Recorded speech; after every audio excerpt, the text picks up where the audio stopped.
Hi, this is Randy Finney with Right Side of the Chart, and this is an early session update for Monday, March 10th, 2025. It's 10:32 a.m. Eastern Time as I'm starting the video, so we're about an hour into the trading day.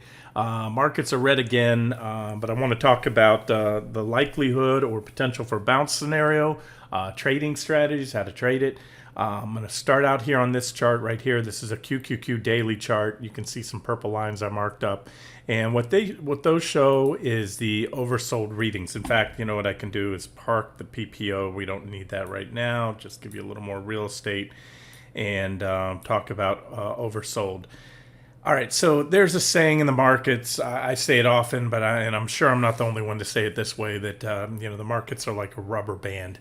The further it stretches, the more it's going to snap back, right?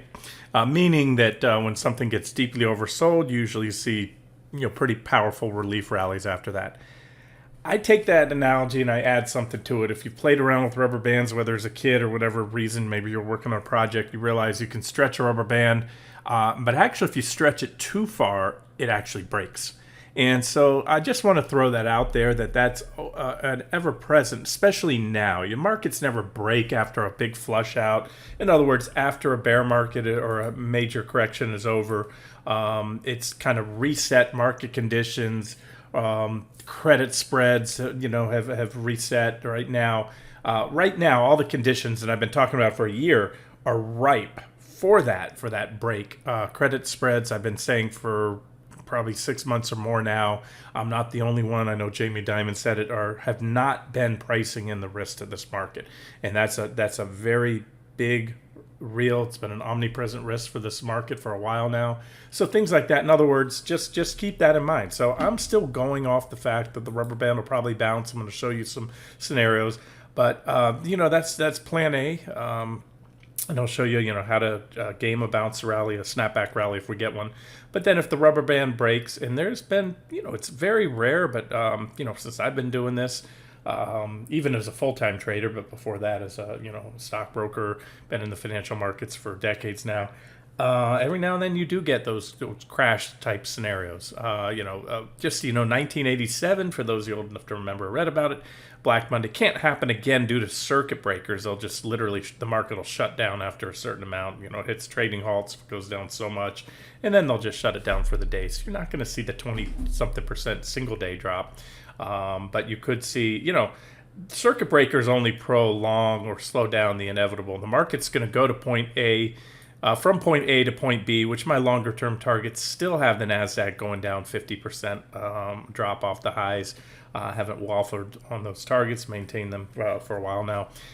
It's just how are we going to get there? So I'm going to speak a little to that right now. All right, so what you can see here, these purple lines, I went back. This is a daily chart, so we're only going back a few years here. And what I did is oversold is considered, and every security is different, but the 30 level works pretty good on QQQ. So when you hit that level, and we're there right now, that's what I can tell you, we're exactly at 30.00. So we just technically hit the oversold level. And you can see all the purple lines the last few times we hit it. Now let's talk about that real quick. So in a vacuum, some people might say, well, I'll look at every time it was oversold. No, what you want to look at is when it was oversold in the preceding conditions up to that point. So the closest analogy, we had this major sell signal on my break of my primary trend line here off the early 2023 lows in QQQ. And that is a sell signal I've been waiting for a long time to increase the odds my longer term targets are going to be hit. If you're new to the site, they're not here. They're on the weekly chart. Maybe I'll get to those. If not, just, 50% drop is way down there, and I'll get to those later. But so the closest analogy that I see right now is about right here.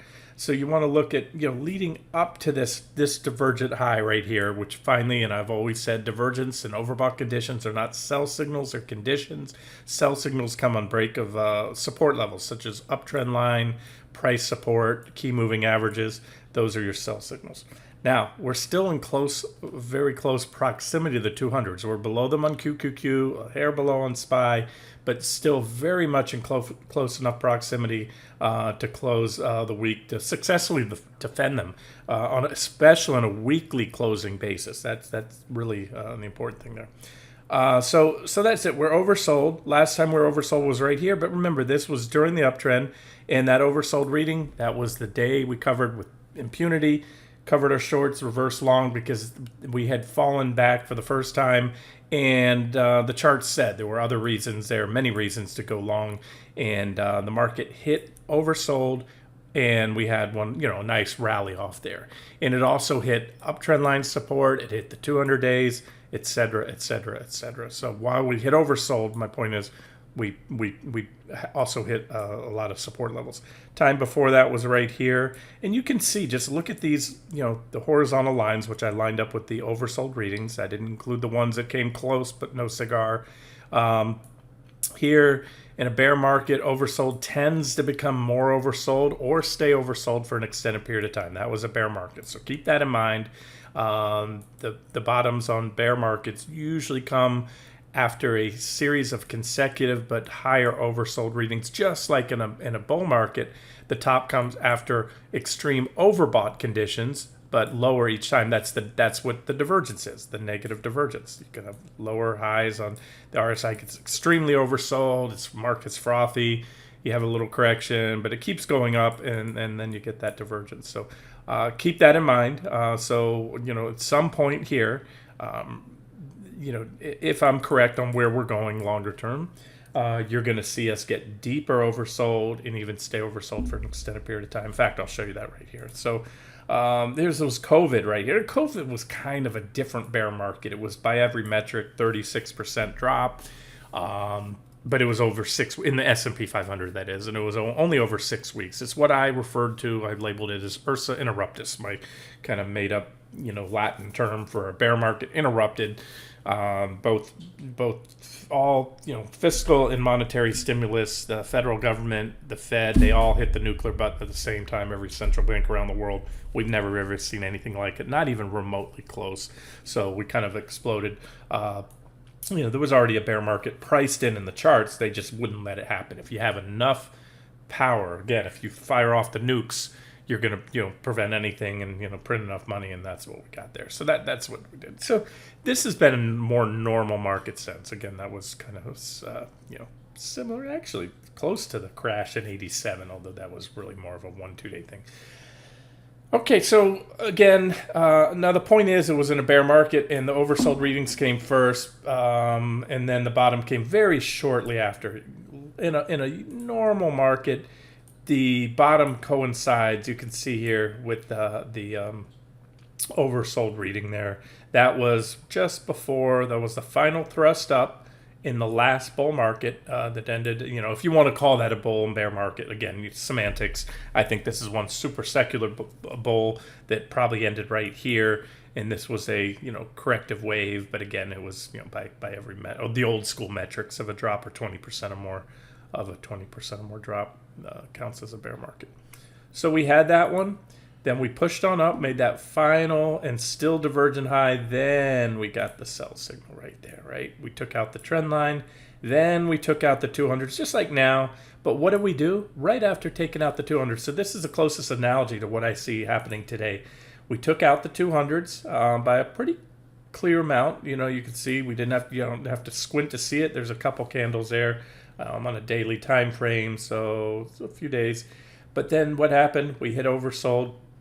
We got a little more oversold right there on the RSI, but this purple line, and I have it right here, I had to de-highlight the color so you could see the low right there. In the bounce, I'm just going to show you here. So is what I told you on Friday, and I maintain today. If you aren't already, I put this on as both a long-term swing trend short with the entry, most recent entry for those being the bearish engulfing candles we had on the weekly charts about a month or so ago. And that still maintains, and I've spoken to the longer term swing and trend trader. You got a good entry, you're profitable, you might not necessarily care to try to game the counter trend bounces. However, where you might find it useful is if you plan to add to that position as the charts continue to confirm that you were correct and the top is in, at the very least, you want to wait for objective levels, and that's what I'm going to speak to now. So that was it. That was the oversold reading. After the 200s were taken out, we hit oversold, And the bounce, I'm going to measure it for you. I'm going to grab right where we are. I'm a little to the right of it. I don't know if you can see in the video. My crosshairs are measuring up. That was an 11% bounce. Here, I can zoom in for you. You can see it better here. Let's go and pull back.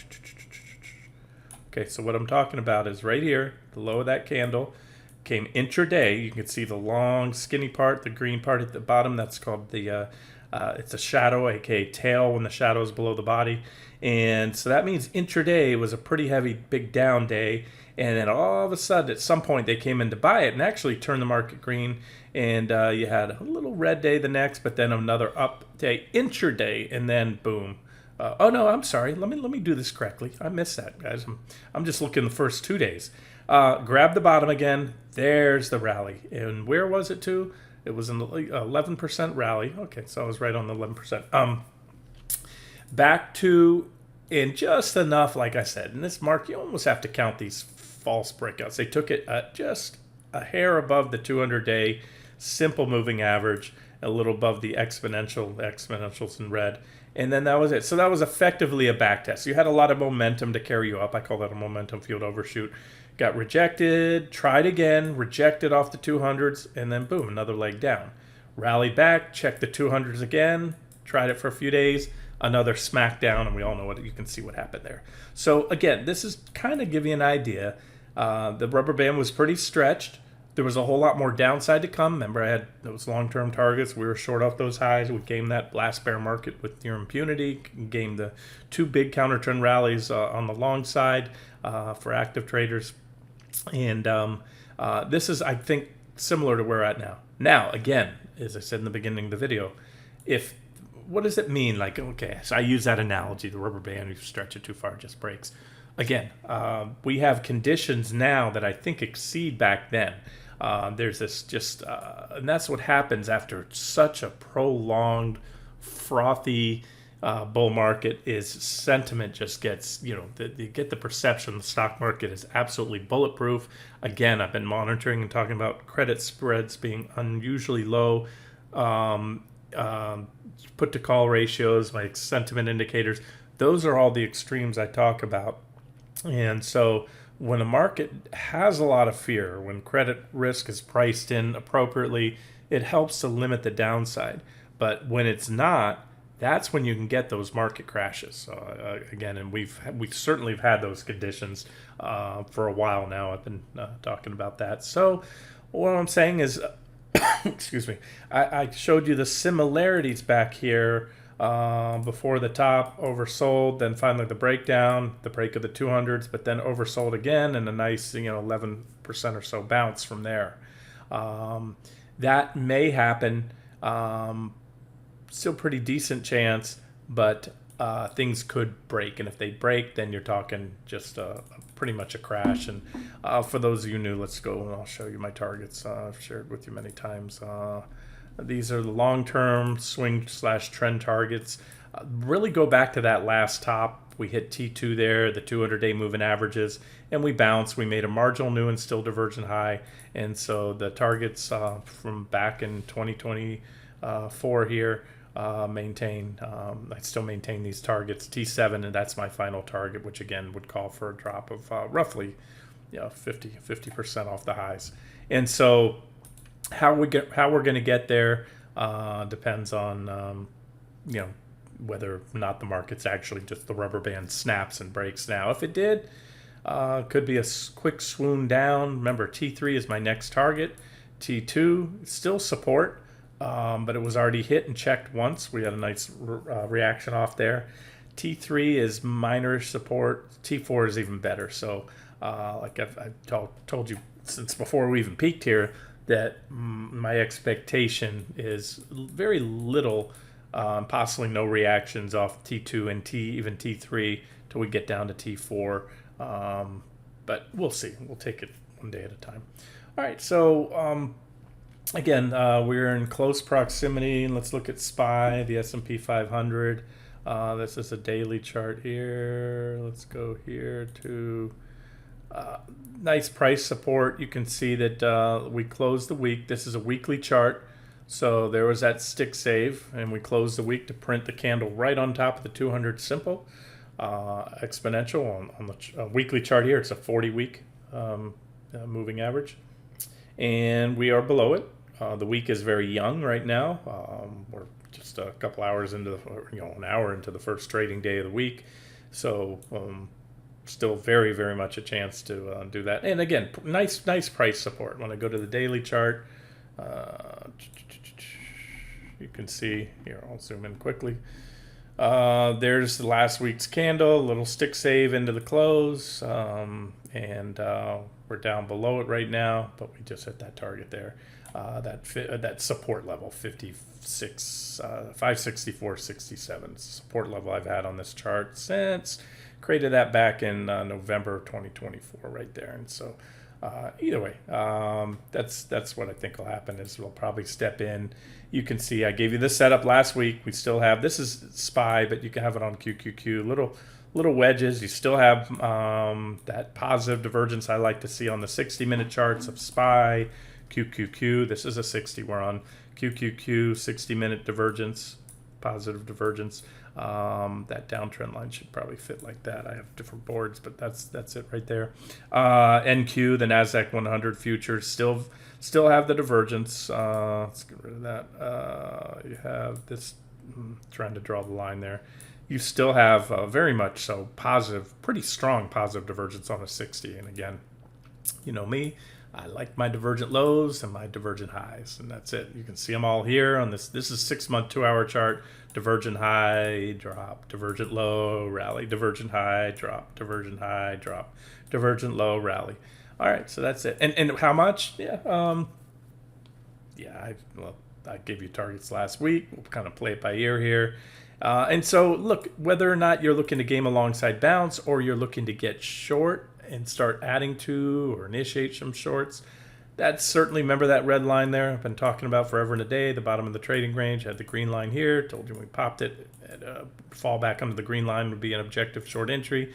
We did that. At the same time, we took out the uptrend line, the rising wedge, and that's just been a beautiful short. And again, markets are either going to snap back here soon, probably I think it would have to happen today. It's my guess. If they close much lower than we're at now, the Nasdaq's down 3% right now. That's usually an extreme unless we're in crash mode. So now's the time that they're probably going to step in and buy this. And what you want to see, obviously, you could either buy, take a shot at support, or I think, as I said last week, wait for this downtrend line to get taken out. They'll most likely step in pretty hard, see some short covering. But stay nimble. I keep saying the same thing over and over, and that's important. Stay nimble, be flexible, keep it light. That's what I told you on Friday. That's what I'd be doing. There was no reason to go home heavy, long, or short into the weekend. None whatsoever. Let me fix this 60-minute chart. Let me put that line back correctly. That one should go like that. There's a downtrend line right there. And that was the bounce target I gave you last week. So it's a little bit higher right now. I think I told you last week 6%. It'd be about 7%. That's just an ideal bounce target. If we need to reverse, we need to do it soon.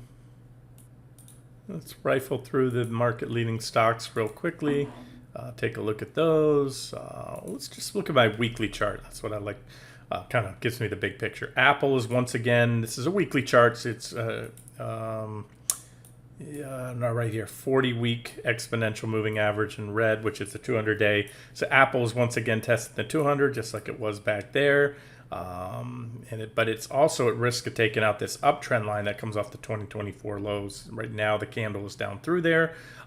It's a weekly candle, so all that matters is how it closes on Friday. But level to watch. And of course, if Apple takes out the 200s, especially on a weekly closing basis, that's bearish, quite bearish. Microsoft, covered this quite a bit. These have been, still are my longer term targets. Still calling for a drop of Microsoft of roughly 57% off the highs. Nothing but a bearish chart. This one was, as I point out, one of the weaker ones, hugging the 200s for months, waiting for the rest of the Mag 7 to break, and finally we're starting to see some deterioration. Clear deterioration in sell signals in the technicals, different sectors, everything else. So Microsoft's now free to go down. NVIDIA, my long-term targets on NVIDIA, haven't waffled on those. T4 is still my final current target. Still plenty of meat left on this bone. That's still calling for about a 72% drop. We're only off the highs right now. About 30%. Amazon at support, just below the 200s again on this weekly chart, but we'll see if it can save it today. And then again, I'm just looking for, at this point, we have enough evidence. If we get that a rally, let's say around 7-10%, anything like that would be an objective level to add to longer term short positions or re-enter swing short positions if you're covered on the 200s on Friday. Amazon, but again, look at I didn't say it here. I think you can see it. This was a beautiful bearish rising, which I highlighted back when it happened. Break down there, and then a break of that support level, and a break of the 200s. So this is, they're just going right through again because there was so much bullishness. When I say everybody, obviously not us, not a few people realize that AI is a hype, a bubble. Crypto is a bubble and a hype, and you see Bitcoin just getting annihilated. And so it's there. There's a lot of evidence that the top is most likely in, and like I said, we'll maintain that the primary long-term swing trend short being those sell signals from about a month ago or so, a little over on the weekly charts with those bearish engulfings. Just want to point out Amazon's at support. Alphabet clearly below its trend line and clearly taken out the 200-day moving averages. So the bearish evidence, I just continue to get check marks even today. We may not bounce off these 200 days. Some stocks, like I said, like Meta coming up on the 200s. It's been a while since I checked it. Tesla, you've got this long term. This was a very significant downtrend line I had back here. Right here. Let me try to get my line tool going here. This one here. You can see we had a lot of reactions on that trend line. I was covering at the time. We had a breakout candle there. Big green candle up through it. Rallied up. And then we had that sell signal recently. We've come back to that. And that's, I think, T4 on the daily now. Yeah, that is. Yeah, I thought we might get a reflexive bounce off T3. Went right through T3. So this is kind of what I'm seeing now is these stocks, a lot of these leaders they're passing, it's like the old monopoly analogy. Go straight to jail. Do not pass go. Do not collect $200. This was really good support there. But again, there's that trend line that I had right there from long-term trend line and T4, which was a support zone. I made that, way back when. Here's the gist of it, guys. We have quite a few, more and more, just day after day in the last couple weeks, one after another. Market-leading stocks or key sectors has broken support. And remember, I'm covering the Mag 7, Mag 8 because they're the most important. But let's not forget, I highlighted XLF broke down the primary uptrend line that comes off the November 2023 lows last week and is clearly below it right now.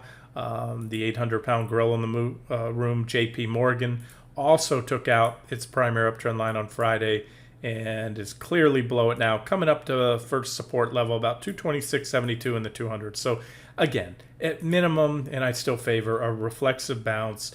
And when we get that bounce, if you want to trade it, like I said, minimum probably now 7% minimum on the NASDAQ 100, maybe a little bit more. And look for bounce back collectively to a lot of these key levels, these uptrend lines on sectors that just broke down, like the financials, JP Morgan.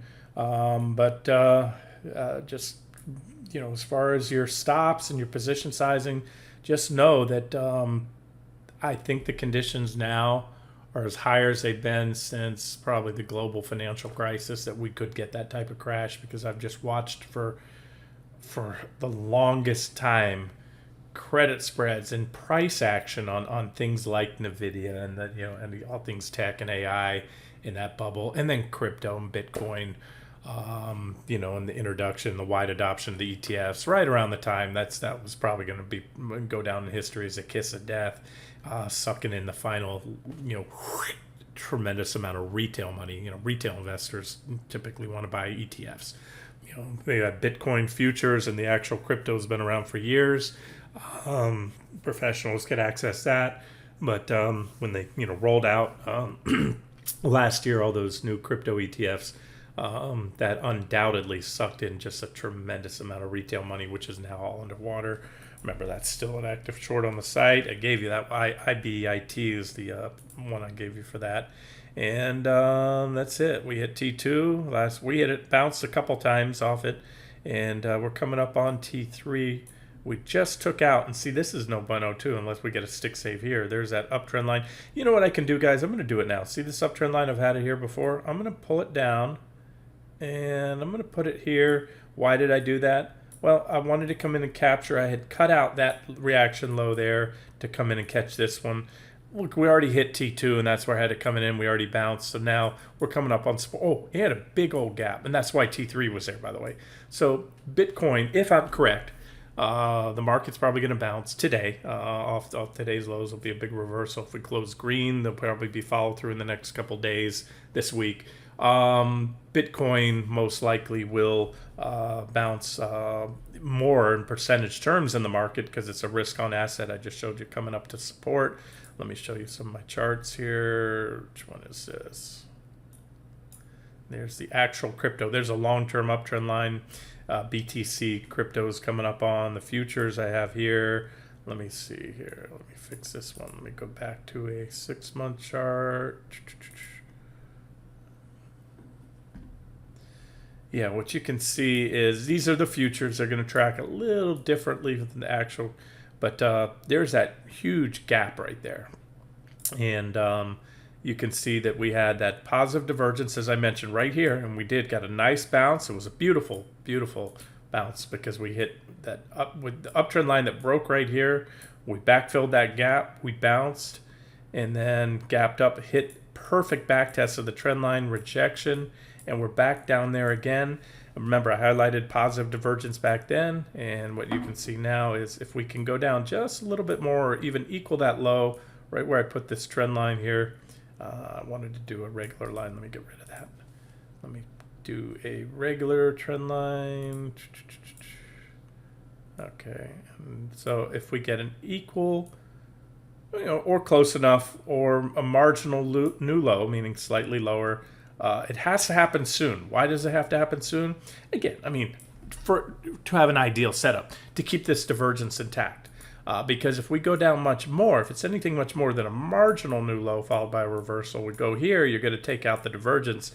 And then doesn't mean the Bitcoin can't reverse. It just means that I don't have that divergence I like to see, which is typically the catalyst for tops and bottoms. This was a divergent high. We had a nice correction there. We made an equal and still divergent high right there. This just got moved and dragged over. That was a divergent high. And there was the biggest drop we've had in years in crypto. And remember, this was that giant sucking sound you heard when all those ETFs were rolled out and it just became mainstream. And so a lot of the poor, retail crowd that decided to buy, crypto, they're underwater, majority of them. However, nothing goes down forever. And again, remember, it's very simple. Bitcoin has been moving in lockstep with the stock market as a risk-on asset. If the stock market rallies X, Bitcoin will most likely rally a factor of X. If not, if the stock market craters, you're going to get margin calls across the board. At the end of a bull market, 99.9% of the traders that are chock full and loaded up on margin in their accounts are not bears. They're not full of shorts. They're most likely bulls. It's just the way it works. And so when you have this big drop, you get margin calls triggered, and then selling begets more selling. So that's where you can get those type of crashes. So we'll see what happens. Either way, those are the levels to watch, the developments to watch for. This week, my posts will be relatively light. My kids are off spring break from college, both my boys. My wife's taking the week off because of that. So I'm going to spend some time with family, and I'll give you updates as I can. All right, let me get this video out to you and we'll see where we go from here. This has been Randy Finney with Right Side of the Chart. Have a great day.